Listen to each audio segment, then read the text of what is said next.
Dahod one વિભાગ અને પ્રકૃતિ મિત્ર મંડળના સંયુક્ત ઉપક્રમે કરુણા અભિયાન અંતર્ગત જનજાગૃતિ રેલીનું આયોજન કરવામાં આવ્યું હતું. ઉત્તરાયણ પર્વની ઉજવણીમાં અબોલ જીવોની સુરક્ષા માટે જાગૃતિ કેળવવામાં અપીલ કરવામાં આવી હતી.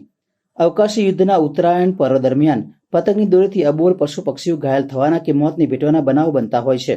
ત્યારે પતંગ રસિકોની ઉત્તરાયણની ઉજવણીના ઉત્સાહમાં આવેલ અબોલ જીવો પ્રત્યે લોકોમાં કરુણા જાગે અને તેઓની સુરક્ષા માટે જનજાગૃતિના આશય સાથે દાહોદ વન વિભાગ અને પ્રકૃતિ મિત્ર મંડળ દાહોદ દ્વારા દાહોદ શહેરમાં કરુણા અભિયાન અંતર્ગત રેલીનું આયોજન કરવામાં આવ્યું હતું, જેમાં હાથમાં બેનરો અને પ્લે કાર્ડ લઈને દાહોદ વન વિભાગના કર્મચારી તથા પ્રકૃતિ મિત્ર મંડળના સભ્યો રેલીમાં જોડાયા હતા અને લોકોનો સંદેશો આપ્યો હતો કે ઘાયલ પશુ પક્ષી દેખાય તો તાત્કાલિક નજીકના સારવાર કેન્દ્રો પર પહોંચાડીએ, તેમજ કરુણા હેલ્પલાઇન નંબર 1962 ઉપર સંપર્ક કરવો.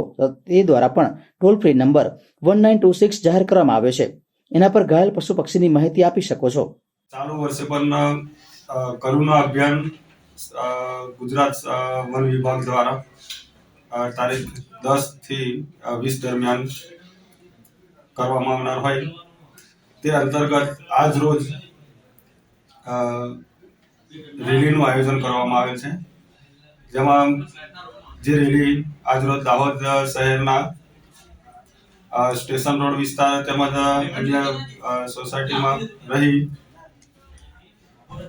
લોકોને સંદેશો આપવા માંગે છે કે ઘાયલ પક્ષી જોવાય તો તાત્કાલિક નજીકના સારવાર કેન્દ્ર પર પહોંચાડીએ, તેમજ કરુણા હેલ્પલાઇન નંબર 1962 નો સંપર્ક કરીએ.